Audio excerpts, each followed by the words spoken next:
Greetings to all wrestling fans. Welcome to Wrestling Station. If we're gonna talk about some of the creepiest, spookiest, scariest men in the wrestling business, one of the names that would definitely pop up in wrestling fans' minds would undoubtedly be The Undertaker. I mean, for goodness sakes, the man can shoot lightning out of his hand. And he's wrestling in the WWE for championships despite being dead. They call him the Dead Man. He literally rose up from the grave and came to the WWE to get a job. I'm kidding, obviously, but there's definitely a lot more to The Undertaker's character rather than just spookiness or scariness or being your older sister's creepy boyfriend, such as the brutal side of him. Now, as the Dead Man, you'd probably expect some brutality from him. I mean, do I need to keep emphasizing the fact that he's dead? However, when he dumped a dead zombie gimmick who can shoot lightning out of his hands for a weird turban-wearing biker person in the American Badass gimmick, the brutality level from that character is a lot more relatable because he has a lot more of a human in that persona,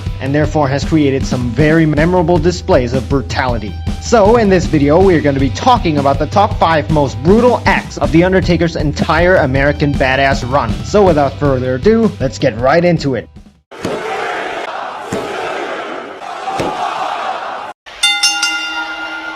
Number 5, no exceptions for ladies. In 2001, on an episode of Raw, the Hardcore Champion, The Undertaker, yeah, it's hard to believe he became the Hardcore Champion, was defending said title against Jeff Hardy, who at that point was a lot younger and a lot less experienced, so obviously he couldn't quite hang with the much more experienced Undertaker, as Taker ran through his way in the match to win and retain his championship. And at that point of his career, he was definitely trying to assert more dominance to whoever dared cross him, so despite the fact that he already beat him, he went back in the ring, dragged Jeff up to the ramp, and hits him with a last ride off of the stage. And if that's not even enough, he turned around and grabbed Lita by her hair, threatening to brutalize her too. Lita did get to kick him in the balls, but I mean, he's the American Badass. He's got balls of steel. That somewhat resourcefulness from Lita only served to make Taker that much more angry and proceeded to throw Lita off of the stage onto the floor below, suffering pretty much the same fate as Jeff Hardy earlier. Number 4, don't mess with me. At the Royal Rumble in 2002, The Undertaker participated in that year's Royal Rumble match and showed off his gruesomeness to every single one in the ring, including the Hardy Boys. The ring then came down to 2-on-1, with the Hardy Boys attacking The Undertaker, but they really can't accomplish anything from that, can they? Both Matt and Jeff were taken out and thrown over the top rope, eliminated from the Rumble match. Taker stood in the ring alone, waiting for the next entrant, which turned out to be Maven of all people, obviously a rookie in the company at the time, and he immediately shared the same fate as every single person in the ring before him. But before Taker can eliminate him, the Hardy Boys came back in, distracted The Undertaker, and whilst Taker got rid of them again, Maven came from behind, drop-kicked The Undertaker right out of the ring. The American Badass has been eliminated from the Royal Rumble by Maven, of all people. And just look at that face, he looks so mad. And as a result, he got back into the ring and continuously beat the crap out of Maven. Number 3, your mom sucks. At Backlash in 2002, The Undertaker had a match with Stone Cold Steve Austin, and whoever wins the match will become number 1 contender for the World Championship. In addition, Ric Flair was the special guest referee for that match. Both of them had been beating each other up for the majority of the match, and one time during the match as they went outside of the ring, suddenly you can hear someone from the crowd shouting out very loudly and clearly at The Undertaker, "You suck, Undertaker!" Undertaker replied promptly, "Your mom sucks." Now, nothing says badass than calling out someone else's mom, especially when that someone is a stranger. Encouraging both men to get back in the ring. Encouraging both men to get back.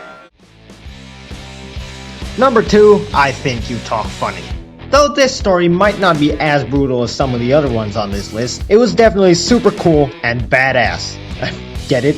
Because he's the American Badass. See what I did there? Back in 2002, again, on an episode of Raw, again, which significantly took place in Boston, William Regal was standing in the ring cutting a promo, insulting the Boston crowd, as well as the Boston Red Sox, which by the way was a baseball team from Boston. So obviously the crowd was booing him out of the building, and suddenly The Undertaker appeared on the ramp, made his way down to the ring on his motorcycle, with not even a word to say. The American Badass got into the ring, hit a last ride on Regal, then slowly grabbed the mic and slowly said, "I think you talk funny," then went out of the ring, hopped back on his motorcycle and drove off into the sunset.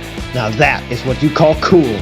And also badass, cause he's the American Badass. So that's why I said badass. Yeah, I know. Anyways, number 1, Biker Hogan. While WrestleMania 37 did give us Pirate Hogan, you mustn't forget that on an episode of Raw in 2002, again, during the feud between Hogan and Undertaker, WWE gave us Biker Hogan, which is 10 times a lot cooler than Pirate Hogan, who just stands around talking. Now, I seriously don't know what the hell Hogan was thinking, but he looks like he's trying to become a biker, just like Taker. He dressed up in a black leather jacket and a black helmet, and in an interview backstage, The Undertaker came in, hit Hogan from behind, and later bundled Hogan's leg with his own motorcycle. And then let's go, man. Let's go around for a tour. Taker drove that bike, which had Hogan tied to the end of it, and dragged him around the arena. And after that exact moment, I'm pretty sure Hogan regrets trying to become a biker and probably will never want to become a biker again. So that was the top 5 displays of brutality from the American Badass version of The Undertaker. As of today, The Undertaker has now retired from professional wrestling after having his last official match with AJ Styles at WrestleMania 36 in a Boneyard match where he defeated and buried AJ Styles alive, as the American Badass no less, and then instead of driving off into the sunset, he drives off into the sunrise, which is amazing to see. Subtle visual storytelling right there, people. Definitely not something you'd see every day. And obviously, there's a lot of moments involving the words The American Badass and brutality, but that's just some of our favorites that we want to share with you today in this top 5 list. And because of that, The Undertaker will forever be known and remembered as one of the greatest professional wrestlers of all time. If you guys enjoyed the video, please hit the like button and subscribe to Wrestling Station for more videos just like this one about the pro wrestling world. This has been Wrestling Station. Thank you very much for tuning in, and we'll see you next time.